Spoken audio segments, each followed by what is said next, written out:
देख रखे थे, बल्कि वो खुद एक ऐसे परिवार से आती थी जहां उसने अपने पेरेंट्स को दो पैसे कमाने के लिए स्ट्रगल करते देखा था। उसके माता पिता बिहार से थे जो काम धंधे की तलाश में दिल्ली में आकर बस गए थे। पूरी फैमिली वेस्ट दिल्ली के नांगलोई में एक किराए के घर में रहती थी। सोनिया के फादर जानवरों का चारा बेचते और माँ घर घर जाकर काम करती थी। पैसों की कमी के चलते सोनिया को भले ही 10th स्टैंडर्ड के बाद स्कूल छोड़ना पड़ा, लेकिन उसने सपने देखना नहीं छोड़ा था। वो अपनी फैमिली को इस गरीबी के दलदल से निकालना चाहती थी और चाहती थी कि उसका खुद का एक घर हो। इसलिए उसने सोशल मीडिया इन्फ्लुएंसर बनने का फैसला लिया।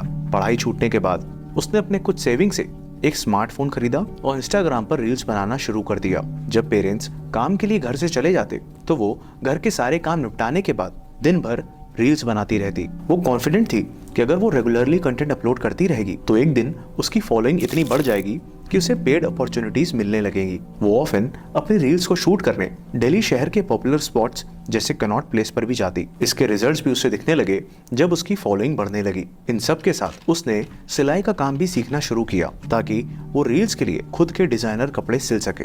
इन शॉर्ट, सोनिया और सोना को हर हाल में सोशल मीडिया इन्फ्लुएंसर बनना था और धीरे धीरे करके उसके 7,000 से भी ज्यादा फॉलोअर्स हो गए। लेकिन किस्मत को तो कुछ और ही मंजूर था। सोनिया के सपनों ने उड़ान भरना शुरू ही किया था कि तभी उसकी जिंदगी में एक भूत ने दस्तक दी। जी हाँ, एक भूत, एक ऐसा भूत जिसने सोनिया की सपनों से भरी कहानी का अंजाम ऐसा बदला जिसकी उम्मीद उसने कभी नहीं की थी। Welcome to the show. My name is Shashwat and you are watching the dark case of Sonia Kumari. Sonia social media की दुनिया में पूरी तरह से डूब चुकी थी क्योंकि उसके अकॉर्डिंग सिर्फ यही एक तरीका था उसकी किस्मत को बदलने का। लगभग 1 साल पहले जब उसकी उम्र करीब 19 साल की रही होगी, तब उसकी जिंदगी में एक भूत आया और दोनों के बीच लव अफेयर शुरू हो गया। यह सो कॉल्ड भूत कोई पैरानॉर्मल मूवी वाला भूत नहीं, बल्कि उसका सीक्रेट बॉयफ्रेंड था जिसे वो प्यार से भूत बुलाती थी। शुरुआत में तो सोनिया के घर वालों को इस नए शख्स के बारे में कोई खबर नहीं थी, लेकिन वक्त के साथ सोनिया ने अपने इस रिश्ते को धीरे धीरे दुनिया के सामने लाना शुरू कर दिया। इनफैक्ट अपने इंस्टा अकाउंट पर भी उसके साथ अपनी पिक्चर्स पोस्ट करना शुरू कर दी। सोनिया अपने इस भूत के प्यार में बेहद पागल थी और उम्र के जिस मोड़ पर वो थी उसमें तो नया नया इश्क कुछ लोगों के सर चढ़कर ऐसे बोलता है कि उन्हें दुनिया में बाकी सारी चीजें दिखाई और सुनाई देना बंद हो जाती हैं। और ऐसा ही कुछ सोनिया के साथ हुआ। सोनिया के नेचर में विजिबल चेंजेस दिखने लगे थे जिसे उसकी बहन और माँ ने भांप लिया था। उनको ये खबर तो हो गई थी कि सोनिया किसी से प्यार तो करती है, लेकिन वो कौन है, कहाँ रहता है, क्या करता है, इसका अंदाजा उन्हें बिल्कुल भी नहीं था। और जब जब उन्होंने इस बारे में सोनिया से बात करने की कोशिश की तो उसने वही घिसा पिटा जवाब दिया कि उसका नाम भूत है। वो दिन दिन भर फोन पर बात करती, उसकी इंस्टा पोस्ट, रील, स्टोरी और फोन कांटेक्ट हर तरफ सिर्फ भूत नाम का जिक्र होता। लेकिन सोनिया के दिलो दिमाग में इस सो कॉल्ड लवर भूत का भूत सवार होना उसे एक दर्दनाक अंजाम की ओर ले जाने वाला था। अगस्त 2024, सोनिया की मां रजनी देवी ने नोटिस किया कि सोनिया ने घर से बाहर जाना अचानक से बंद कर दिया था। वरना यूं तो वो मुश्किल से ही घर में पूरा दिन टिकती थी, लेकिन अब वो फ्रीक्वेंटली बीमार भी पड़ने लगी थी। उसकी तबीयत और सिम्टम्स अनयूजुअल थे। इसलिए डाउट होने पर जब उन्होंने सोनिया का चेकअप करवाया तो रिपोर्ट ने उनके शक को यकीन में बदल दिया, क्योंकि उनकी मात्र 20 साल की बेटी सोनिया उस वक्त 5 मंथ्स प्रेग्नेंट थी। अब यहां से कहानी उस तरफ करवट लेने वाली है जिस तरफ अंजाम अच्छा नहीं है। इसलिए पहले समझते हैं सोनिया के इस लव अफेयर के बारे में और फिर हम सारे एविडेंसेस को क्लोजली इन्वेस्टिगेट करते चलेंगे। सोनिया ने 61 वीक्स यानी लगभग 15 महीने पहले ये स्टोरी लगाई थी, जिससे ये समझा जा सकता है कि लगभग इस दौरान ही उसकी मुलाकात इस लड़के से हुई थी।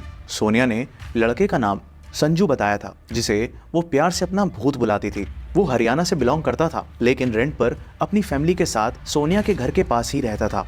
लास्ट ईयर यानी 2023 की दिवाली में सोनिया ने संजू को डेडिकेट करते हुए ये रील भी पोस्ट की थी। दोनों की उम्र सिर्फ 19-20 साल की थी, लेकिन सोनिया प्यार में इस कदर पागल थी कि कुछ ही महीनों के इश्क में वो इस लड़के को अपना हस्बैंड मानने लगी थी। इनफैक्ट साल भर पहले इस इंस्टा स्टोरी में उसने उस लड़के को माई हबी लिखा था और 10 महीने पहले इस पोस्ट में भी उसने कैप्शन में माई हबी लिखते हुए ये फोटो अपलोड की थी। ये है सोनिया की लास्ट स्टोरी जो उसने इस साल अक्टूबर 2024 में अपलोड की थी, जिसमें उसने संजू को माई एवरीथिंग मेंशन किया है।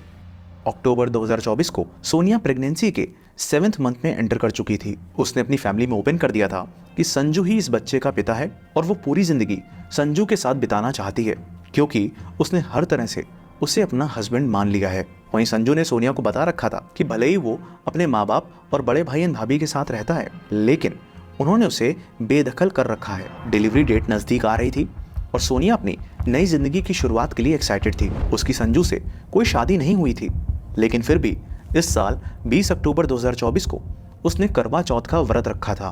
उनकी इतनी कम उम्र की बेटी, जो ना सिर्फ शादी से पहले माँ बनने वाली है, बल्कि एक शादीशुदा लड़की की तरह एक्ट कर रही है, ये सब देखते हुए वो भी मजबूर थे। इसलिए उन्होंने आखिरकार उसके इस रिलेशन को एक्सेप्ट कर लिया था। करवा चौथ पूजा के नेक्स्ट डे यानी 21 अक्टूबर 2024 की सुबह 4 बजे सोनिया अपना सारा सामान पैक कर घर से निकल गई। जाते जाते वो अपनी बहन से ये बोलकर गई कि संजू की माँ उसे कभी एक्सेप्ट नहीं करेगी, इसलिए वो संजू के साथ अलग जाकर अपना घर बसाएगी। जब सुबह 5 बजे सोनिया की माँ रजनी देवी की आंख खुली तो उन्हें पता चला कि उनकी बेटी घर छोड़कर जा चुकी है। उन्होंने उसे कॉल की तो पहले फोन स्विच ऑफ आ रहा था और फिर कुछ घंटे बाद जब फोन उठा तो दूसरी तरफ से आवाज आई कि मैं संजू बोल रहा हूँ, तुम्हारी बेटी तुम सबसे नफरत करती है और वो किसी से भी बात करना नहीं चाहती। तुम लोग उसे बार बार फोन कर परेशान करना बंद करो। सोनिया की माँ रिक्वेस्ट करती कि आखिर ये बता दो कि मेरी बेटी कहाँ है, कैसी है, लेकिन वो बात करवाने से मना कर देता। पूरा दिन उनकी सोनिया से कांटेक्ट करने की कोशिश नाकाम हो गई। उसी रात 11 बजे जब सोनिया के भाई मनीष ने उसे फिर से कॉल किया तो संजू ने फिर से वही जवाब दिया, लेकिन इस बार मनीष को बैकग्राउंड में कुछ शोर सुनाई दे रहा था, मानो संजू के साथ कुछ लोग और भी हैं। तभी मनीष के कानों में कुछ ऐसा सुनाई पड़ा जिससे उसको एक बड़ी अनहोनी का इशारा मिला। मनीष ने संजू को किसी से बोलते हुए सुना, गड्ढा और गहरा खोदो।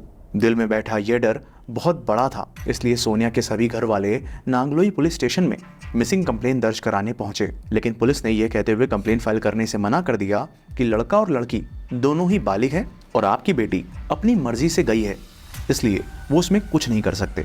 पुलिस से जब निराशा मिली तो उन्होंने खुद से संजू के बारे में पता करना शुरू किया और पता करते करते आखिरकार अगले दिन संजू के घर पहुंच गए। पर यहाँ उन्हें जिस सच से रूबरू होना था उसका ख्याल तो उन्हें सपने में भी नहीं था, क्योंकि सोनिया जिस संजू के साथ गई थी उसका असली नाम सलीम था। सलीम के परिवार वालों ने सोनिया के घर वालों से यह कहकर पल्ला झाड़ लिया कि उन्होंने सलीम को बेदखल कर दिया है और उनका उससे कोई लेना देना नहीं है। सारे रास्ते बंद थे, पुलिस से भी कोई मदद नहीं मिल रही थी और इस नए खुलासे ने तो उस शक को और भी गहरा कर दिया था। अगले दिन यानी 23 अक्टूबर को सोनिया के भाई मनीष के पास पश्चिम बिहार पुलिस स्टेशन से एक कॉल आती है, जिसमें एक पुलिस ऑफिसर मनीष को बताते हैं कि उन्होंने एक लड़के को बिना नंबर प्लेट की बाइक चलाते पकड़ा है और उसके पास से कुछ डॉक्यूमेंट्स और आधार कार्ड मिले हैं। वो आधार कार्ड सोनिया और उसके फादर के थे, जिसे सोनिया अपने साथ लेकर गई थी। मनीष ने फौरन नांगलोई पुलिस स्टेशन पहुंच वहां के पुलिस ऑफिसर को इस बारे में इन्फॉर्म किया, जिसके बाद पुलिस की एक टीम उस लड़के को पश्चिम बिहार पुलिस स्टेशन से नांगलोई पुलिस स्टेशन लेकर आ गई। पकड़ा गया लड़का कोई और नहीं बल्कि वही सलीम उर्फ संजू था। पुलिस ने जब उससे सोनिया के बारे में पूछा तो पहले उसने कहा कि अब वो किसी से मतलब नहीं रखना चाहती है, लेकिन पुलिस ने जब सलीम की अच्छे से खातिरदारी की तब उसकी जुबान से सच निकलना शुरू हुआ और यह सच एक ऐसी साजिश थी जिसमें सोनिया को बड़ी चालाकी से फंसाया गया था। 21 अक्टूबर की सुबह जब सोनिया घर से सारा सामान लेकर निकली तो सलीम उर्फ संजू उसे कार से पिक करने के लिए आया था, जो उसने रेंट पर ली थी। रास्ते में उसने अपने दो दोस्त पंकज और ऋतिक को भी पिक कर लिया और सभी रोहतक के लिए निकल पड़े। सोनिया ने सलीम से, जो उसके लिए अभी तक संजू ही था, उस पर शादी करने का दबाव डालती है, क्योंकि कई महीनों से सलीम शादी की बात पर सोनिया से थोड़ा इंतजार करने को बोल देता। गाड़ी बहादुरगढ़ से रोहतक के बीच हाईवे पर थी जब शादी को लेकर दोनों के बीच झगड़ा शुरू हो गया, क्योंकि सोनिया अपना सब कुछ छोड़ उसके साथ घर बसाने का सपना लेकर निकली थी। सलीम जानता था कि सोनिया अब शादी करने की जिद पर अड़ चुकी है, इसलिए उसने पहले से ही साजिश रच ली थी और ये सब उसके प्लान का ही हिस्सा था। सोनिया को तो पता ही नहीं था कि संजू बना ये बहरूपिया किस इरादे से उसे लेकर निकला है। झगड़े को शांत करने और सोनिया को समझाने के लिए उसने उसी दिन रास्ते में आखिरकार शादी करने का वादा किया और इसी बात का जश्न मनाने वो सभी रोहतक में पार्टी करने गए, जहां सलीम और उसके दोनों दोस्त पंकज और ऋतिक ने शराब पी। शराब पीने के बाद देर रात वो रोहतक से लगभग 20 किलोमीटर दूर मदीना गांव के एक सुनसान इलाके में पहुंचे, जहां तीनों ने मिलकर 7 महीने की प्रेग्नेंट सोनिया को न सिर्फ बेरहमी से पीटा बल्कि मोबाइल चार्जर की केबल से गला घोंट उसकी सांसें छीन ली। ये वही 11 बजे का वक्त था जब सोनिया के भाई मनीष ने कॉल की थी और उस वक्त सलीम अपने दोस्तों से गहरा गड्ढा खोदने को कह रहा था और उसी 4 फीट गहरे गड्ढे में सोनिया को दफन कर तीनों वापस दिल्ली आ गए ताकि किसी को शक न हो। सोनिया ने जिसे अपनी जिंदगी भर का प्यार समझा था, जिसके बच्चे की वो माँ बनने वाली थी, वही हैवान बन उसकी जिंदगी मिटा गया। यहाँ तक उसे पेट में पल रहे अपने उस मासूम बच्चे का भी ख्याल नहीं आया। ये पूरा प्लॉट सलीम ने पुलिस के सामने कन्फेस कर लिया। उसने बताया कि सोनिया उसे बार बार शादी करने का प्रेशर डाल रही थी, लेकिन वो इसके लिए तैयार नहीं था। उसने सोनिया से इस बच्चे को अबॉर्ट करने के लिए भी कहा, लेकिन सोनिया हर कीमत में ये बच्चा चाहती थी और उसके साथ घर बसाने की जिद कर रही थी, जिस वजह से उसने सोनिया को हमेशा के लिए रास्ते से हटाने का सोच लिया। सलीम ने बड़े ही प्लान वे में सोनिया को अपने प्यार के जाल में फंसाया था। उसने न सिर्फ अपना नाम संजू बताया बल्कि हिंदू धर्म से होने का पूरा खेल रचा। इन दोनों फोटोज में अगर आप गौर से देखोगे तो उसने हाथों में कड़ा पहन रखा है। जब वो सोनिया के साथ होता तो कभी कभी माथे पर टीका भी लगा लेता और सारे हिंदू त्योहार भी साथ मनाता। सोनिया के मोहल्ले वालों ने पुलिस को बताया कि उन्होंने इस लड़के को अक्सर सोनिया के घर उस वक्त आते देखा है जब वो घर पर अकेली होती थी। और सबसे शॉकिंग पार्ट, जब हमने इन डेप्थ रिसर्च की तो ये सामने आया कि सोनिया के मर्डर करने के बाद उसने अपनी इंस्टा आईडी का यूजर नेम SSanju_17 से SSalim_17 कर लिया। 2 बातें अभी भी अनक्लियर है। पहला कि क्या सोनिया को एंड तक इसकी सच्चाई, इसकी असली आइडेंटिटी पता चल पाई, और दूसरा कि क्या सोनिया ही वो पहली लड़की थी जो इसके जाल में फंसी थी, या इसके पहले भी यह और लड़कियों को यूं ही फंसा चुका था। क्योंकि इसकी इंस्टा आईडी का अबाउट सेक्शन कहता है कि इसने यूजर नेम 10 बार बदले थे।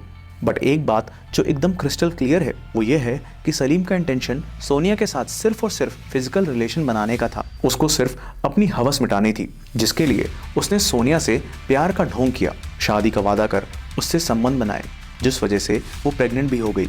सोनिया को जिस भूत से प्यार था वो वास्तव में एक शैतान ही निकला, जिसे कभी भी उससे प्यार ही नहीं था। अनफॉर्चुनेटली काफ़ी कोशिश के बाद भी हमें बाकी 2 कल्प्रिट्स पंकज और ऋतिक की कोई पिक नहीं मिल पाई है। फिलहाल सभी मुजरिम अरेस्ट कर लिए गए हैं और सोनिया के घर वाले इस बात से हैरान हैं कि जिस सलीम के घर वाले कुछ दिन पहले तक अपने बेटे से संबंध ना होने, उसे बेदखल करने की बात कर रहे थे, आज वही सलीम को बचाने की पूरी कोशिश में लगे हैं। वो लोग मिले तो बोले कि फांसी का सजा दिलवाएंगे और बोले कि इसको बेदखल कर रखे, तो अब अपने लड़के को क्यों बचा रहे जाकर के थाने में। शायद सलीम ने बेदखली वाला ड्रामा इसलिए रचा ताकि सोनिया ना कभी उसके घर जा पाए और ना कभी वो उसकी असली पहचान जान सके। सोनिया आज इस दुनिया में नहीं है, लेकिन यह केस उन सभी लड़कियों के लिए एक सबक, एक सीख छोड़कर जाता है जो प्यार में आंख बंद कर अपना सब कुछ लुटाने को तैयार रहती है। ये जरूरी नहीं कि जो कनेक्शन आप महसूस कर रहे हो, जो इंटेंशन आपके दिल में हो, वही सामने वाले शख्स के अंदर हो। बड़ा आसान है आज के वक्त में कई नकाब ओढ़कर धोखा देना।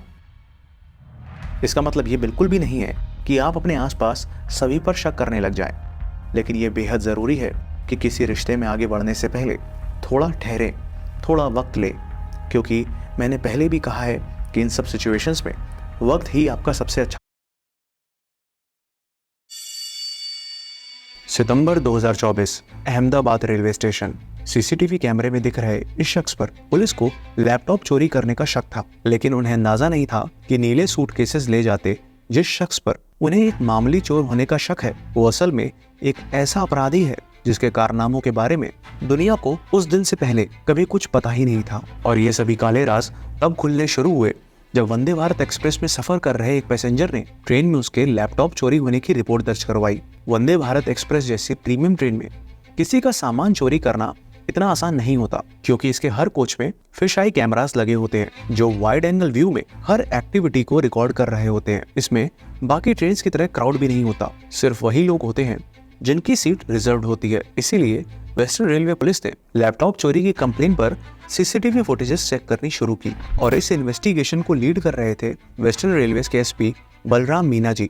जिस सीट से वो लैपटॉप गायब हुआ था उसके आसपास मंडराते एक आदमी पर विक्टिम को शक था, जिसकी उम्र लगभग 30 से 40 के बीच लग रही थी। पूरी रिकॉर्डिंग चेक करने पर यह नजर आ गया कि वो संदिग्ध आदमी किस सीट नंबर पर बैठा था, और उस सीट नंबर से रिजर्वेशन लिस्ट क्रॉस चेक करने पर एसपी बलराम जी को जो नाम मिला वो था हर्षित चौधरी का।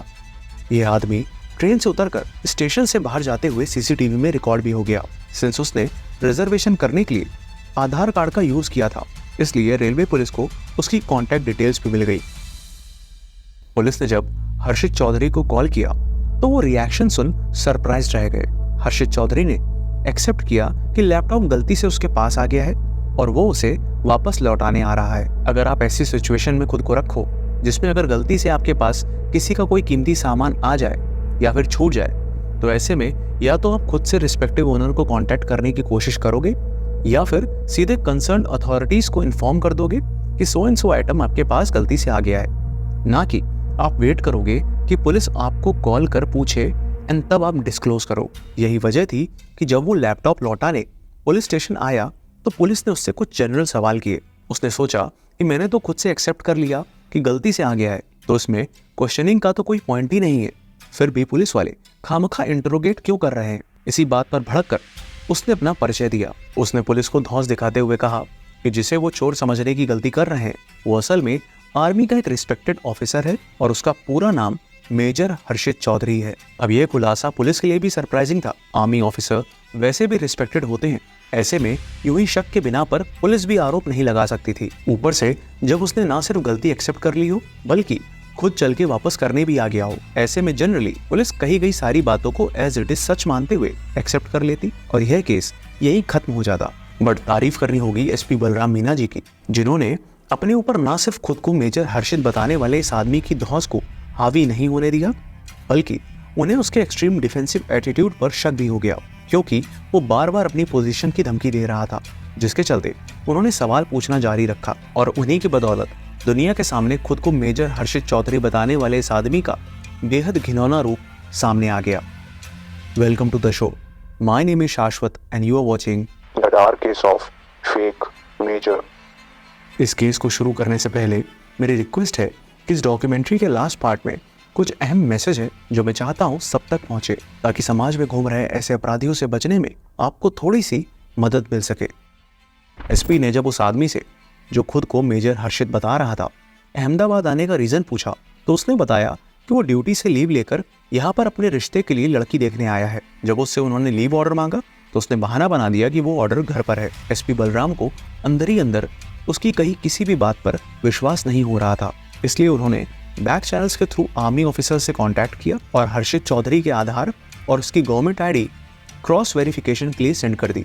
जब आर्मी के हेडक्वार्टर्स में रिकॉर्ड चेक किए गए तो ये सामने आया कि मेजर हर्षित चौधरी नाम का कोई शख्स है ही नहीं। एसपी बलराम जी की इंट्यूशन और गट फीलिंग एकदम सटीक निशाने पर लगी थी। लेकिन अब ये मामला सिर्फ लैपटॉप चोरी या फर्जी आईडी का ही नहीं था, बल्कि यह मामला था नेशनल थ्रेट का, मामला था देश की सुरक्षा का, क्योंकि यह आदमी इंडियन आर्मी का एक बड़ा अधिकारी बन ना जाने कहां अनऑथराइज्ड एक्सेस गेन कर चुका हो। आखिर ये सब करने के पीछे क्या वजह थी और ऐसी कौन सी साजिश थी जो ये रच रहा था? इन सभी सवालों के जवाब के लिए पुलिस ने बिना देरी किए इसकी ऐसी खातिरदारी करी कि इसने सारा सच पकना शुरू कर दिया। खुद को मेजर हर्षित चौधरी बताने वाला यह शख्स असलियत में अलीगढ़ के जमालपुर में रहने वाला शहबाज अली था। शहबाज अली इंडियन आर्मी में सिपाही था, जिसकी पहली पोस्टिंग दिल्ली में हुई थी और फिर जम्मू कश्मीर से सिलीगुड़ी ट्रांसफर कर दिया गया था। इसका सर्विस रिकॉर्ड वैसे भी खराब था, लेकिन पिछले साल जून 2023 में frequent violations of rules and regulations के चलते डिसिप्लिनरी एक्शन लेते हुए इसे आर्मी से निकाल दिया गया। इसके फादर मुश्ताक खान आर्मी से रिटायर हुए थे और भाई एयरफोर्स में था। एक और चौंकाने वाली बात जो पुलिस के सामने आई वो यह थी कि 2019 में इसकी शादी हो चुकी थी और इसके 2 बच्चे भी थे, पर इसने तो पुलिस को अहमदाबाद आने का रीजन खुद के रिश्ते के लिए लड़की देखना बताया था। अब इस केस की और परतें खुलनी शुरू हुई जब वेस्टर्न रेलवे पुलिस के साथ अहमदाबाद पुलिस भी जांच में लग गई। पुलिस के सामने कुछ सवाल थे, जैसे शहबाज मेजर हर्षित चौधरी बनकर क्यों घूम रहा था, उसके अहमदाबाद आने की असली वजह, और आखिर जिस हर्षित नाम से आधार लेकर यह घूम रहा है वो क्या सच में किसी असली शख्स का है। शहबाज को पूछताछ के लिए अहमदाबाद पुलिस स्टेशन लाया गया, जहां पुलिस ने जांच के लिए उसका मोबाइल फोन जब्त कर लिया। साथ ही ये जानना भी जरूरी था कि उसने फर्जी आईडी का यूज कहां किया है। इसके लिए उसका आधार और पैन कार्ड लेकर पुलिस की दूसरी टीम इन्वेस्टिगेट करने लगी। पुलिस के पास जो शहबाज का मोबाइल फोन था उस पर लगातार एक ही नंबर से कॉल आ रहा था और जब पुलिस ने यह कॉल रिसीव किया तो इस केस में एक और नया एंगल जुड़ गया। कॉल पर दूसरी तरफ से एक लड़की की आवाज़ थी जिसने अपने हस्बैंड सो कॉल्ड मेजर हर्षित चौधरी को कॉल की थी, लेकिन जब उसे आवाज़ बदली लगी तो वो चौंक गई। पुलिस ने उसे बताया कि जिस हस्बैंड को वो मेजर हर्षित चौधरी के नाम से जानती थी वो ना तो कोई मेजर है और ना ही हर्षित, और उसका असली नाम शहबाज है, जो यहाँ लैपटॉप चोरी करने के केस में पकड़ा गया है।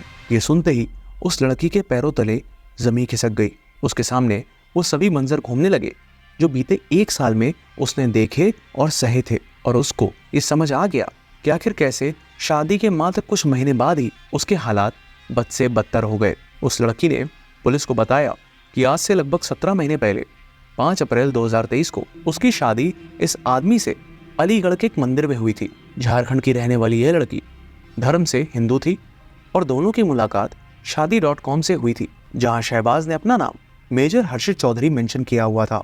मैट्रिमोनियल वेबसाइट से हुई जान पहचान, मुलाकात और फिर प्यार में बदल गई। इस लड़की को यह भी पता नहीं था कि शहबाज और फर्जी मेजर पहले से शादीशुदा है। शादी के बाद इसने अलीगढ़ के बन्ना देवी में एक किराए का मकान लेकर उसे बसा दिया। यह खुद सेना में छुट्टी ना मिलने की बात पर गायब हो जाता और बीच बीच में कुछ दिनों के लिए घर आता रहता, पर जब भी वो घर आता तो उतने दिन उस लड़की की जिंदगी किसी नर्क से कम ना होती। वो ना सिर्फ उसके साथ जबरदस्ती फिजिकल रिलेशन बनाता बल्कि उसके साथ जबरन अननेचुरल सेक्सुअल एक्ट्स भी करता, और जब वो इसको रोकती तो वो बुरी तरह से पीटने लगता और टुकड़े टुकड़े करने की धमकी भी देता। आज इस सच के खुलासे से उस लड़की को यह भी समझ आ गया कि आखिर क्यों ये आदमी हिंदू धर्म और हिंदू देवी देवताओं को गाली देता। जहां एक तरफ उस लड़की ने बिना देरी किए अलीगढ़ के बन्ना देवी पुलिस स्टेशन में शहबाज के खिलाफ केस दर्ज करवाया, वहीं पुलिस के दिमाग में शहबाज की शादी.com में मेजर हर्षित के नाम से बने अकाउंट की बात खटक गई और उन्होंने शादी.com के हेड ऑफिस से इसकी पूरी डिटेल्स निकलवाई। यकीन मानिए, जितना अभी तक आपने इस केस में सुना है वो शहबाज के इस घिनौने खेल का सिर्फ एक हिस्सा है, क्योंकि शादी.com शहबाज के लिए कोई मैट्रिमोनियल साइट नहीं बल्कि एक हंटिंग ग्राउंड था। शहबाज जितना फेसबुक और इंस्टा पर एक्टिव नहीं था, उससे कहीं ज़्यादा एक्टिव वो साल 2020 के बाद से शादी.com पर था। प्रोफाइल में उसकी आर्मी की यूनिफॉर्म में कई सारी इमेजेस अपलोड थी जिसमें उसने खुद को मेजर हर्षित चौधरी बता रखा था और साथ ही खुद को अनमैरिड मेंशन किया था। प्रोफाइल देख साफ समझ आ रहा था कि कैसे शहबाज पूरी प्लानिंग से अपने शिकार को ढूंढता था। उसने 128 लड़कियों से कनेक्ट करने की कोशिश की थी, जिसमें 30 से 40 लड़कियां उसके रेगुलर टच में थी और 20 से 25 लड़कियों के साथ तो फिजिकल रिलेशंस तक बना चुका था। इनफैक्ट उसके फोन में 25 लड़कियों के मोबाइल नंबर और फोटोज भी मिले। सारी लड़कियां देश के अलग अलग हिस्सों से थी। ये खुद की असली पहचान छुपा उनसे आर्मी ऑफिसर्स के रूप में मिलता, उन्हें अपने प्यार के जाल और शादी के झांसे में फंसाता, उनके साथ शारीरिक संबंध बनाता और उसके बाद इमोशनल फूल बनाकर वो अपना अगला ट्रम्प कार्ड चलता। किसी को लोन तो किसी को फैमिली इमरजेंसी का बहाना बनाकर उनसे पैसे ठग लेता। इसलिए ये उन लड़कियों को टारगेट करता जो नौकरी पेशा वाली होती। पुलिस को पता चला कि उसने अलीगढ़ में फर्जी का आधार कार्ड से बैंक अकाउंट भी खुलवा लिया था, जिसमें 7-7, 8-8 लाख रुपए जैसी बड़ी अमाउंट क्रेडिट हुई थी और इन पैसों से ही वो अपनी अय्याशियों को पूरा कर रहा था। पुलिस ने यह भी बताया कि इसके टोटल विक्टिम्स में से 95% लड़कियां हिंदू धर्म से थी और 5% मुस्लिम धर्म से, और मुस्लिम लड़कियों को फंसाने के लिए ये अपनी असली पहचान यानी शहबाज नाम का ही इस्तेमाल करता था। पुलिस ने भी माना कि यह एक बेहद शातिर, एक्सेप्शनल लायर और रिमोर्सलेस क्रिमिनल है। पुलिस को यह भी पता चला कि इसके हाथ भरतपुर के हर्षित जादौन के आधार कार्ड की फोटोकॉपी लग गई थी, जिसमें इसने सिर्फ सरनेम जादौन से चौधरी चेंज कर अलीगढ़ के कंप्यूटर सेंटर में एक फर्जी आधार कार्ड बना लिया। फिलहाल हर्षित जादौन ने इसके ऊपर भरतपुर पुलिस स्टेशन में FIR रजिस्टर कर दी है। पुलिस फिलहाल 2 विक्टिम्स तक पहुंच पाई है जिनको इसने फिजिकली, इमोशनली और फाइनेंशियली एक्सप्लॉइट किया है, और पुलिस ने रिक्वेस्ट की है कि अगर कोई भी लड़की इस शख्स का शिकार हुई है तो प्लीज वो सामने आकर शिकायत दर्ज करवाए और वो उसमें उसकी हर तरह से मदद करेगी। इसलिए प्लीज इस वीडियो को सबसे शेयर कीजिएगा ताकि ना सिर्फ इसकी और विक्टिम्स को इंसाफ मिल सके बल्कि और भी लड़कियां ऐसे बहरूपियों से बच सके। फिलहाल शहबाज अहमदाबाद की जेल में कैद है, लेकिन इसके बाकी कारनामों को खुलासा करने के लिए पुलिस की 5 टीमें राजस्थान, दिल्ली, जम्मू कश्मीर और यूपी के लिए रवाना हो गई हैं। यह अपराधी तो पकड़ा गया, लेकिन ऐसे हजारों शिकारी अब भी खुलेआम घूम रहे हैं। इसलिए मैं एक दोस्त के नाते या भाई के नाते, जो भी आपको सही लगे, लेकिन कुछ मैसेज, कुछ एडवाइस है जो ना सिर्फ लड़कियों के लिए बल्कि लड़कों के लिए भी है, क्योंकि स्कैमर या क्रिमिनल का कोई जेंडर फिक्स नहीं होता। इसलिए इन सभी रेड फ्लैग्स पर आपकी नज़र होनी चाहिए। आप सामने वाले शख्स की इमोशनल कंसिस्टेंसी को चेक करो। अगर किसी का मूड ड्रेस्टिकली चेंज होता रहता हो, एक पल में कुछ तो अगले पल में कुछ, तो ये इमोशनल मैनिपुलेशन का साइन हो सकता है। कंसिस्टेंट बिहेवियर इमोशनल स्टेबिलिटी का, वही बहुत ज़्यादा emotional highs and lows lack of authenticity का इशारा करते हैं। इसलिए आप पैटर्न नोटिस करो कि कैसे वो शख्स डिफरेंट सिचुएशंस में रिएक्ट करता है।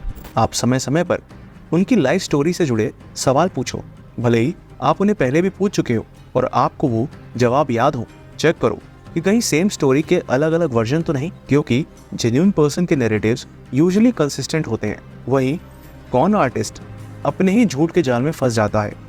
एक सबसे बड़ा रेड फ्लैग होता है कि अगर कोई रिलेशनशिप की बिल्कुल शुरुआत में ही अपनी फाइनेंशियल स्ट्रगल्स के बारे में ज़्यादा बात करने लग जाए या फिर आपसे उन्हें फाइनेंशियली हेल्प करने की बात कहे, तो अलर्ट हो जाइए। यह ट्रैप भी हो सकता है। कर्ज, मेडिकल इमरजेंसीज, फैमिली प्रॉब्लम्स, ऐसी कहानी तुरंत सामने आ जाती है, खासकर जब आप उस शख्स से इमोशनली अटैच हो चुके होते हो। अपनी फाइनेंशियल क्राइसिस बता इमोशंस का इस्तेमाल करना स्कैमर्स की कॉमन टैक्टिक है, जैसे इस केस में भी हमने देखा। ट्रांसपेरेंसी एक ऐसी चीज़ है जिससे कॉन आर्टिस्ट बचते हैं। आप ये नोटिस करो कि अगर वो आपकी ट्रांसपेरेंसी की डिमांड पर, जैसे वीडियो कॉल पर आना या उनकी फैमिली मेंबर्स और दोस्तों से मिलने की बात पर बार बार बहाना बनाना, ये स्पेशली ऑनलाइन या फिर लॉन्ग डिस्टेंस रिलेशनशिप के केस में गौर करने वाली होती है, क्योंकि ऐसे में ये स्कैमर नहीं चाहेगा कि उसके अलावा और भी कोई कनेक्शन आपके साथ हो, ताकि जब वो आपकी ज़िंदगी से रफू चक्कर हो तो आप उस तक कैसे भी पहुंच ना पाओ। ध्यान रखिए, ये सभी बातें लड़के और लड़कियों दोनों के लिए अप्लाई होती है।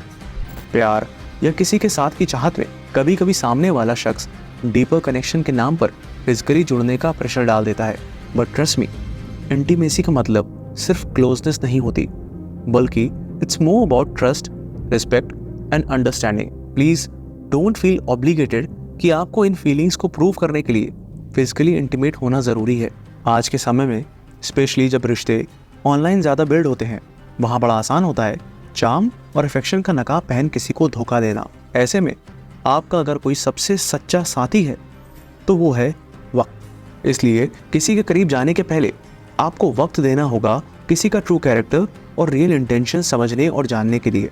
आखिरी और सबसे अहम, ऑनलाइन प्लेटफॉर्म्स, मैट्रिमोनियल वेबसाइट्स, ये आज एक कॉमन प्लेस है जहाँ ढेरों लोग प्यार और लाइफ पार्टनर की तलाश करते हैं, लेकिन इसमें कुछ ऐसे हैं जो शिकार की तलाश में रहते हैं।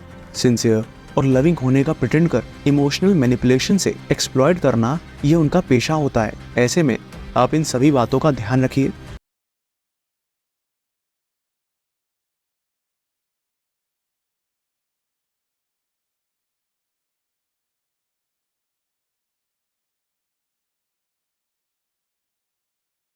का बहुत टाइम से खोला नहीं है। इधर तो नीचे डब्बे पड़े हैं सामान के। शूटर भाई सुनो ना, मैंने एक बार टाइमिंग नोट करने के लिए अकाउंट मतलब कॉपी के सबसे पहले में 4 घंटे 33 मिनट ऐसा लिखा था। सर बोले ये क्या लिखा तूने? कितना सर, मैंने इतने घंटे कल पढ़ाई करी, 4 घंटा 27 मिनट। नहीं 33 मिनट।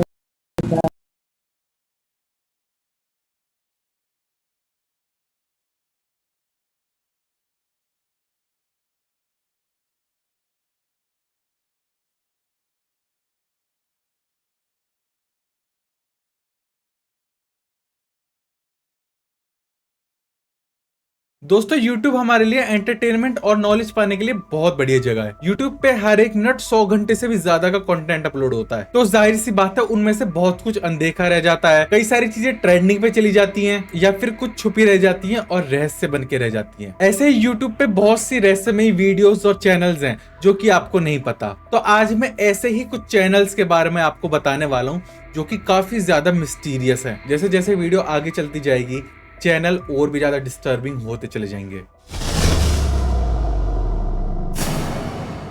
तो 5वें नंबर पे मैंने रखा है एक चैनल जिसका नाम है वेब ड्राइवर टोरसो। जैसे ही आप इसका नाम सर्च बार में डाल के सर्च करते हो तो आपके पास बहुत सारी ऐसी वीडियोस आ जाएंगी जिसमें लाल और नीली लाइट्स हैं। अब तो यूट्यूब ने ये चीज फिक्स कर दी किसी तरह, लेकिन जब पहले इस चैनल को सर्च करते थे ना तो पूरा वेब पेज ही लाल और नीला हो जाता था। सिर्फ इतना ही नहीं, ये चैनल अपने अजीब अपलोड्स के बारे में जाना जाता है। पहले तो ये चैनल हर 10 या 20 मिनट बाद एक नई वीडियो डालता था, अब तो ये साल में 1-2 बार ही डालता है। कुछ वीडियो 10-15 सेकंड की होती हैं, कुछ वीडियो 1 या 2 मिनट की होती हैं, और अगर आप इस चैनल की कोई भी वीडियो उठा के देखोगे तो आपको बस ये मिलेगा।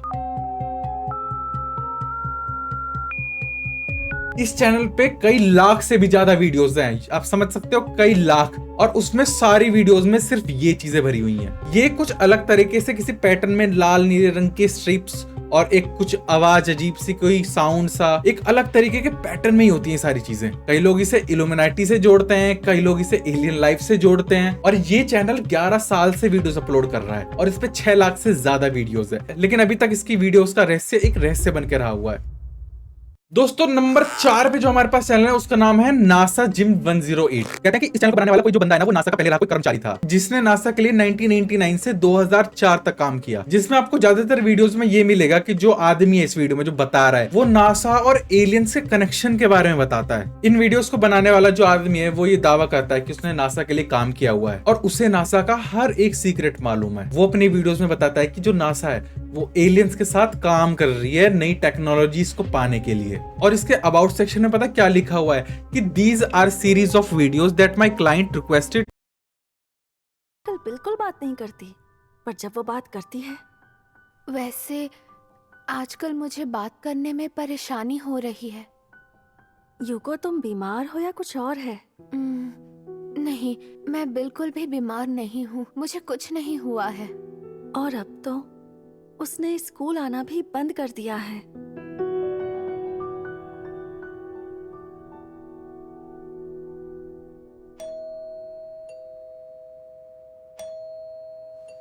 शायद वो बाहर है। हाँ?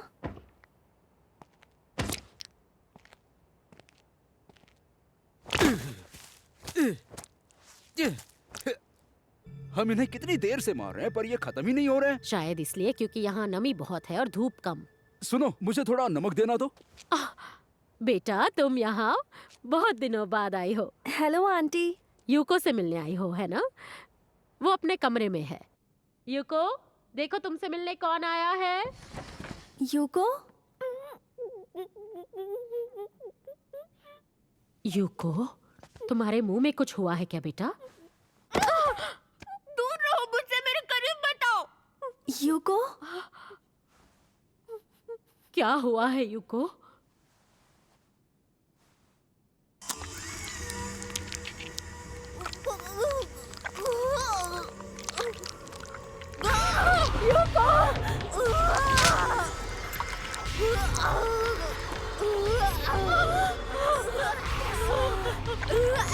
मेरी मदद करो।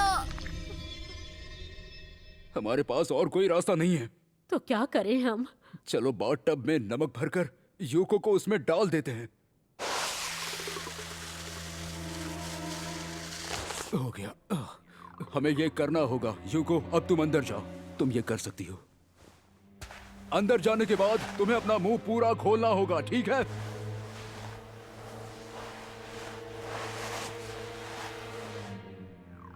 देखिए मैं जानती हूँ ये करना जरूरी है, पर वो बहुत देर से अंदर है। यूको तुम ठीक हो ना? अरे नहीं, लगता है वो बेहोश हो गई है। रुको, ये सिर्फ यूको के कपड़े हैं। हमारी यूको कहाँ है? यूको तुम कहाँ हो मेरी बच्ची? ये क्या है?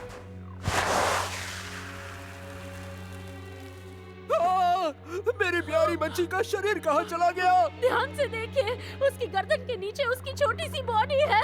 नमक की वजह से वो श्रिंक हो गई है।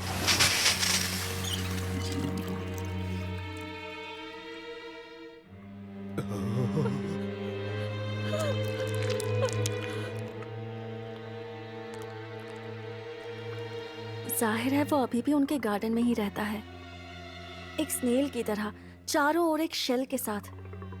ये बाकी स्लग के मुकाबले काफी चिपचिपा और अजीब है। और कहते हैं जब भी कोई इसके करीब जाता है तो ये स्लग अपनी उदासी भरी आंखों से उन्हें घूरता रहता है।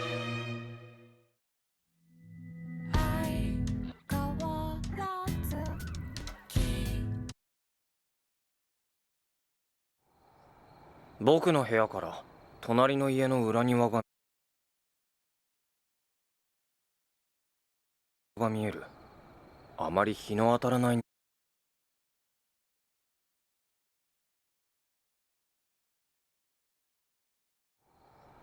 मेरे कमरे से मुझे अपने पड़ोसी का बैकयार्ड दिखता है। वहां ज्यादातर अंधेरा ही रहता है।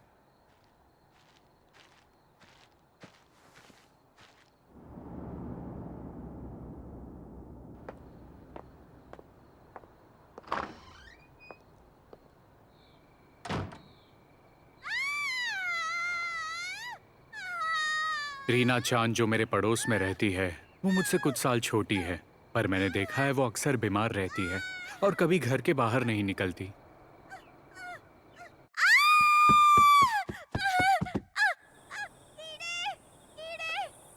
रीना, रीना शांत हो जाओ। देखो देखो कुछ नहीं हुआ है, यहाँ कोई कीड़ा नहीं है।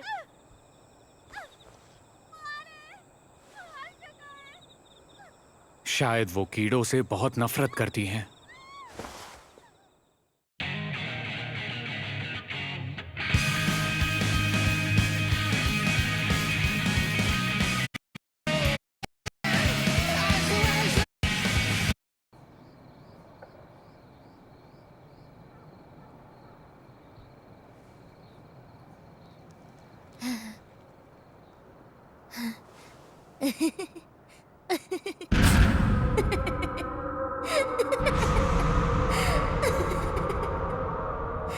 ठंड है, बहुत ठंड है। दादाजी को क्या हुआ है? बेटा, तुम्हारे दादाजी जल्द ही भगवान के पास जाने वाले हैं। यूजी, तुम वहां नहीं जा सकते।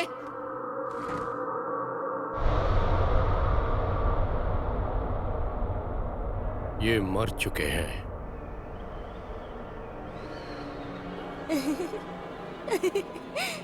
रीना, तुम वहाँ क्या कर रही हो? चलो अंदर आओ। यार ये बहुत अजीब है। ये बात किसी को मत बताना हिदेओ। क्या सच में ऐसी कोई बीमारी है जिससे तुम्हारी बॉडी में होल हो जाते हैं? मैं जानता हूँ, मैंने ऐसे ही होल मेरे दादाजी की बॉडी पर देखे थे।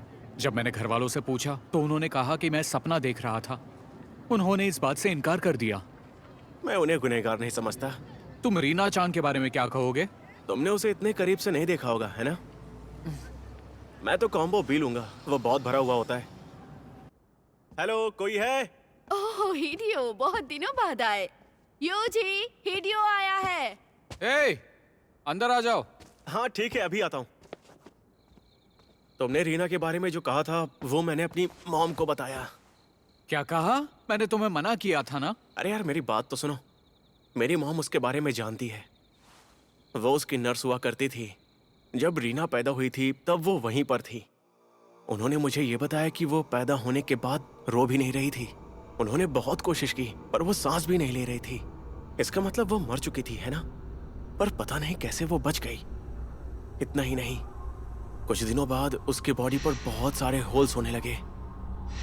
मेरी मॉम ने यह भी कहा कि वो उन होल्स के जरिए सांस ले रही थी। उसके बाद मेरी मॉम दूसरे कामों में बिजी हो गई, इसलिए उसकी कहानी सिर्फ एक बुरे मजाक की तरह बनकर रह गई। अरे यार, तुम्हारे पास तो बहुत पुरानी किताबें हैं। वो किताबें मेरे दादाजी की हैं। पहले ये उनके ही कमरे में हुआ करती थी। हाँ, यहाँ एक डायरी है। ये तुम्हारी है क्या? क्या, मेरे पास कोई डायरी नहीं। फिर तो ये तुम्हारे दादाजी की होगी। एक बार पढ़ के देखे क्या? हाँ जरूर।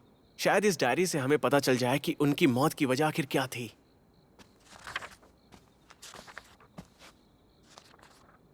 हाँ, ये ड्राइंग कैसी? आज मेरे हाथ में कुछ अजीब सी चीज लगी। वो एक गहरे रंग का पत्थर था। 13 सितंबर को मैं पूरा दिन उस पत्थर को देखता रहा। 23 सितंबर को मुझे कपकपी होने लगी। मुझे ठंड लगने लगी।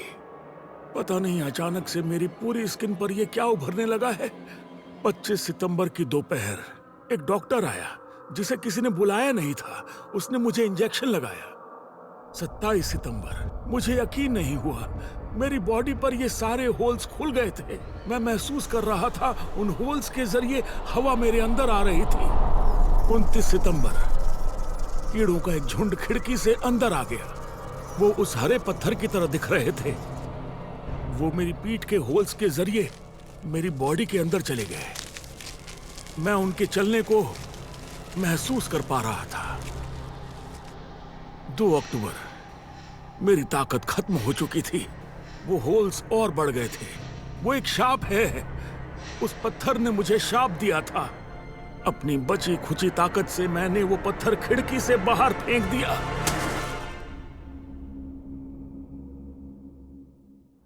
आगे क्या लिखा है कुछ समझ नहीं आ रहा है। इसका मतलब है कि मैं सही था।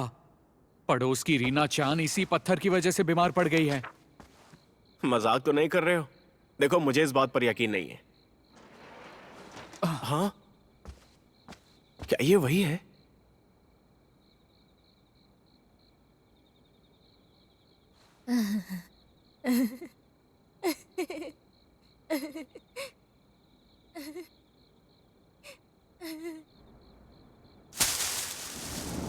ये उसका डॉक्टर है।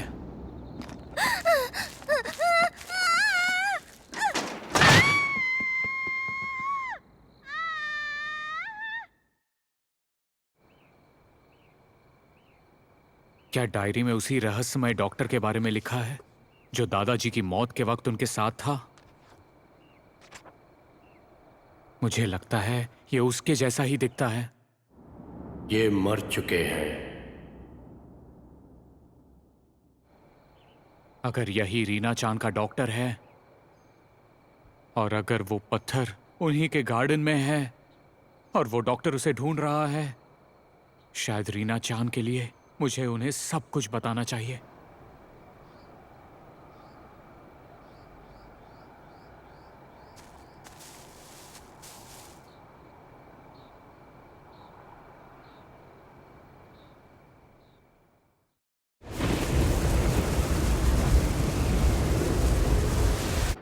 बहुत ही बड़ा और जोरदार तूफान की पेनिनसुला के साथ नॉर्थ ईस्ट की ओर बढ़ रहा है।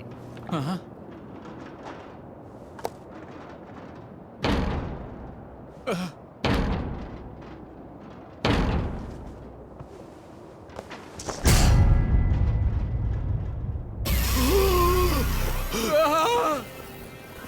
कौन हो तुम?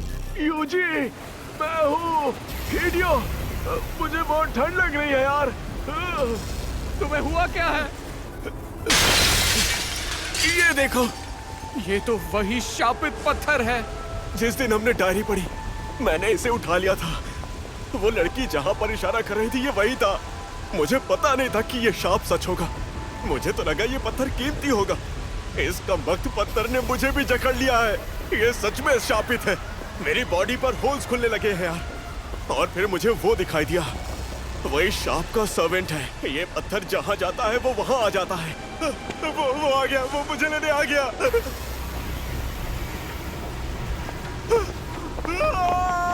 हिडेओ!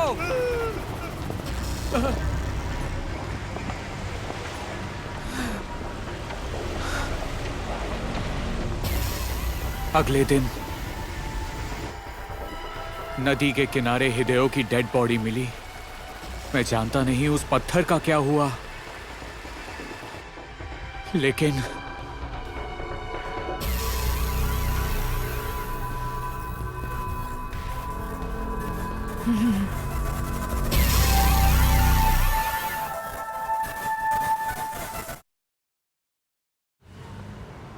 मेरा जन्म सड़क पर तमाशा करने वाले एक गरीब परिवार में हुआ था।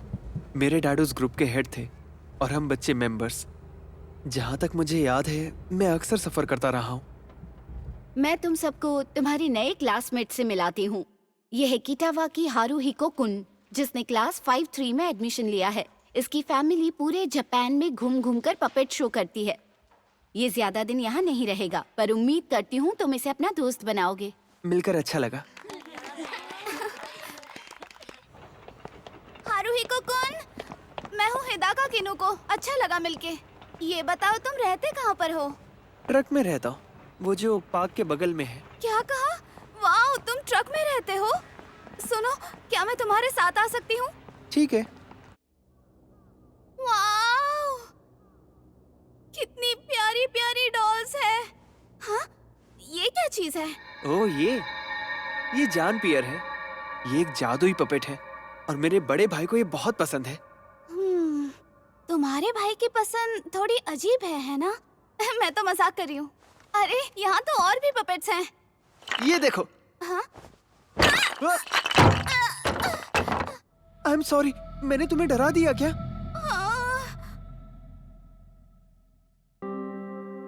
चाहे मैं किसी के कितना भी करीब आ जाऊं, एक बार शहर में हमारा शो खत्म हुआ तो हमें वो शहर छोड़ के दूसरे शहर में जाना ही पड़ता है। हारुहिको-कुन, हम किसी दिन फिर मिलेंगे, ठीक है? मुझे लगता है हमारी जिंदगी बहुत मायूस सी हो गई है। हम रोज रोज पपेट शो करते हैं और एक शहर से दूसरे शहर जाते हैं। हम किसी से दोस्ती नहीं कर सकते। काश कि मैं किसी एक जगह पर सेटल हो पाता। शायद ये तब होगा जब डैड बीमार पड़ जाए या कुछ और हो जाए, फिर हमें ये सब नहीं झेलना पड़ेगा। बस मजाक कर रहा हूँ। अफसोस, मेरे भाई की ख्वाहिश पूरी हो गई। कुछ दिनों बाद डैड काम करते वक्त गिर गए। पपेटियरिंग का मतलब है पपेट्स का इस्तेमाल करके खुद की कला दिखाना। पपेट्स की मूवमेंट्स और एक्सप्रेशन से पपेटियर के इमोशंस सबके सामने आते हैं। पपेट सिर्फ एक खिलौने के अलावा और कुछ नहीं है। उनका जीना मरना उन्हें कंट्रोल करने वाले के हाथ में होता है। आखिरकार ये वही करते हैं जो हम चाहते हैं।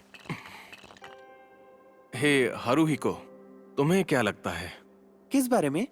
क्या तुम्हें लगता है कि पपेट्स लोगों को कंट्रोल कर सकते हैं? बिल्कुल कर सकते हैं। लेकिन मुझे ऐसा नहीं लगता। पपेट्स हमें आगे बढ़ने के लिए मजबूर कर रहे हैं। डैड सिर्फ पपेट शो ही करना चाहते हैं, जबकि वो इससे कोई पैसे नहीं कमा पा रहे क्योंकि पपेट्स उन्हें कंट्रोल कर रहे हैं। मैं उन पपेट्स को अपने ऊपर हावी होने नहीं दूंगा। अगली सुबह मेरा भाई घर छोड़कर भाग गया और उसके 6 महीने बाद डैड भी गुजर गए।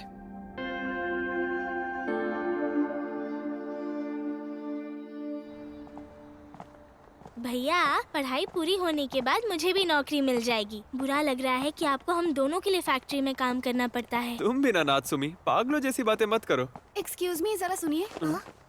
अगर मैं गलत हूँ तो मुझे माफ कर देना, पर क्या तुम कितावाकी हारुहिको-सान हो? हाँ, मैं ही हूँ, पर तुम कौन हो? मैं जानती थी। क्या तुमने मुझे नहीं पहचाना? मैं हूँ हिदाका किनुको। हम 5th क्लास में साथ में पढ़ते थे। अरे हाँ, सही कहा तुमने, मुझे याद आया। पर तुम इस शहर में क्या कर रही हो? मुझे यहाँ पर जॉब मिली है, इसलिए यहाँ पर आई हूँ। मैं जानती थी कि हम दोबारा जरूर मिलेंगे। मुझे तो लगता है जैसे ऊपर वाले ने ही हमें फिर से मिलाया है।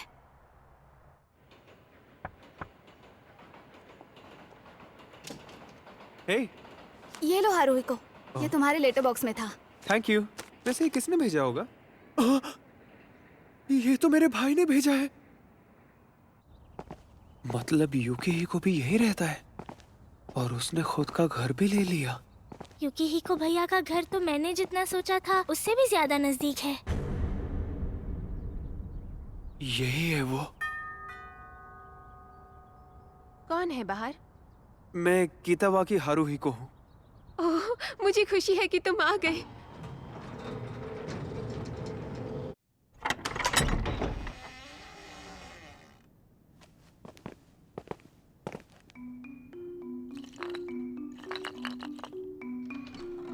जान पियर। भैया, बड़े भैया, क्या आप ऊपर हैं? तुम्हें देखकर खुशी हुई हारुहिको नात्सुमी। हमें तुम्हारा इंतजार था।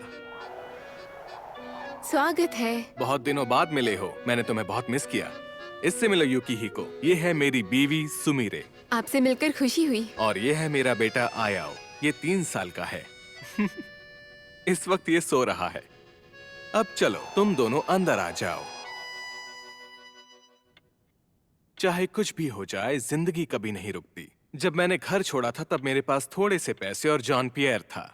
मुझे बहुत मेहनत करनी पड़ी, लेकिन जॉन पियर ने मेरी जिंदगी बदल दी। और इसी की वजह से मैं इतनी छोटी सी उम्र में अपना बिजनेस चला पा रहा हूं। तो शर्माओ मत, जितना मर्जी खाना हो खाओ। सुनो, जरा म्यूजिक प्ले कर दो। जी सर, करता हूं।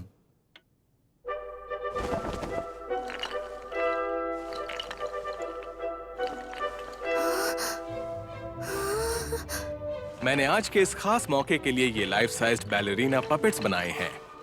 अरे अब तो आया वो भी डांस करने लगा है। मेरा बेटा तो नींद में भी नाच सकता है। उसके बाद नात्सुमी और मैंने हमारे भैया के घर रेगुलरली जाना शुरू कर दिया था। अरे वाह। मुझे बहुत खुशी है आया अपनी आंटी नात्सुमी के साथ खेल रहा है, और लगता है मेरी बैलरीनास को तुम बहुत पसंद आए हो मेरे भाई। सुनिए युकिहिको भैया, मुझे भी बैले करना है। क्या आप अपनी वाइफ और आयो-चान की तरह मुझे भी कंट्रोल करोगे? ये तुम क्या कह रही हो नात्सुमी? अरे कोई बात नहीं। सुमिरे, नात्सुमी को दूसरे कमरे में लेकर जाओ और तैयार करो। हाँ ठीक है, आ जाओ मेरे साथ चलो। हाँ। बड़े भैया, क्या मैं आपसे कुछ पूछ सकता हूँ? हाँ पूछो। क्या आप सभी छत से लटके हुए हो? सही कहा। इस घर में मैं और मेरा परिवार इन पियानो वायर्स के मुताबिक ही चलते हैं। मतलब छत से कोई आपको अपने बस में कर रहा है? मैंने कुछ वर्कर्स यहाँ काम पर रखे हैं। इस वक्त उनमें से 4 या 5 लोग मुझे हैंडल कर रहे हैं, और ये घर मैंने उसी के हिसाब से बनाया है। पर ये सब आप किस लिए कर रहे हैं? आप खुद से क्यों नहीं चल फिर सकते? तुम्हें लगता है कि मुझे किसी तरह की परेशानी हो रही है? मेरी उंगलियों के अलावा मेरा पूरा शरीर अभी आराम कर रहा है, और तो और मैं जैसे चाहूं वैसे इस घर में घूम सकता हूं। शायद तुम सोच रहे होगे कि पपेट चलाने वाले को पपेट चला रहा है, लेकिन ये दूसरा तरीका है। पपेट असल में वो है जो वाकई हमारे कंट्रोल में है। समझ गए ना तुम? देखो ये तैयार है। अंदर आ जाओ, जरा मैं भी तो देखूं। देखो तो खूबसूरत लग रही है ना? हाँ, ये अच्छा ट्रांसफॉर्मेशन है, पर ये अभी भी थोड़ी टेंशन में लग रही है। बिल्कुल रिलैक्स हो जाओ।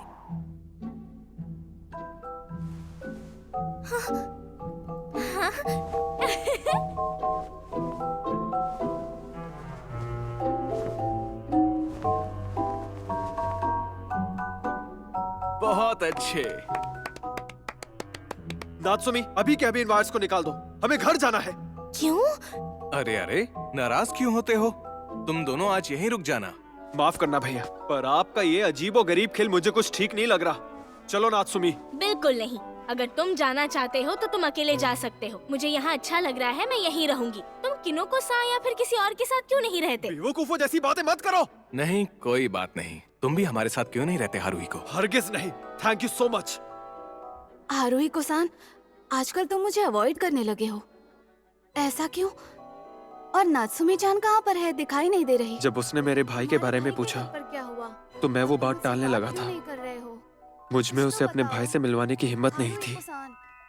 नात्सुमी हमारे घर में अब बिल्कुल परफेक्टली फिट हो गई है। सही कहा। मैं एक बहुत अच्छी बैलरीना हूँ। मुझे यहाँ अच्छा लग रहा है। ये सब क्या है? मैं बताता हूँ। तुम मुझे भी ऐसे ही बांधना चाहते हो ना? बट आई एम सॉरी, मुझे इसकी जरूरत नहीं है। मुझे तुम्हारी पार्टी में शामिल होने का कोई शौक नहीं। अच्छा, तो अब ये दूसरी औरत से मिलने लगा है। इसे तो मैं अब देखना मैं तुम्हें कैसे सबक सिखाती हूँ।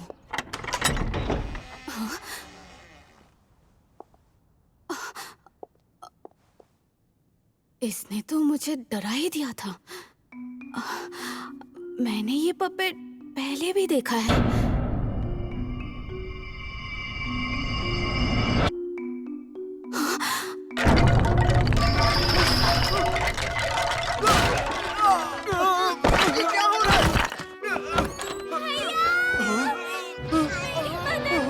हारुहिको बचाओ! ये सब क्या हो रहा है? भैया जल्दी इसे रोको। ये अच्छा नहीं हुआ। मैं जैसे चाहता हूँ वैसे हिल नहीं पा रहा। लगता है वो मुझसे नाराज हो गया है। हाँ, वो नाराज हो गया है। जॉन पियर, बचाओ! जो भी इन्हें कंट्रोल करे, प्लीज रुक जाओ। बंद करो ये सब, बंद करो। रुक जाओ, जॉन पियर।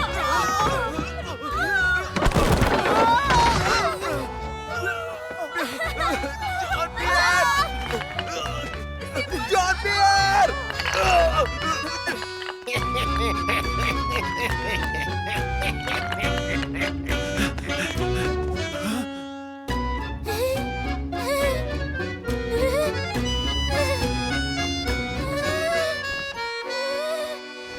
कीने को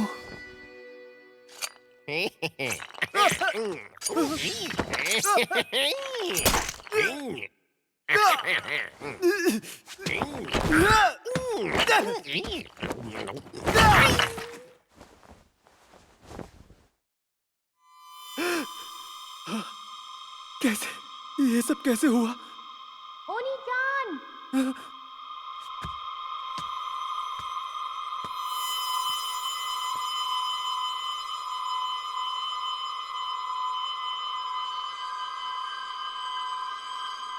भैया, मैं उठ नहीं पा रही। फिक्र मत करो, तुम जल्दी ही ठीक हो जाओगी। पर इनका क्या करें? ये सब पपेट्स बन गए।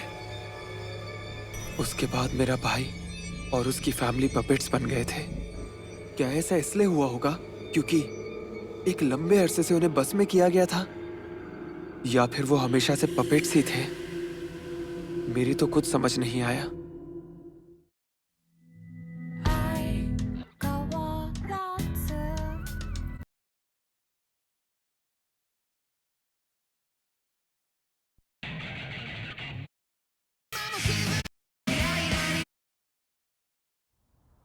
पड़ोसियों से मिलने के लिए तुम्हें मेरे साथ आना चाहिए। मैं तो कहती हूँ ये जगह बहुत ही अच्छी है, चारों तरफ हरियाली और खुली हवा।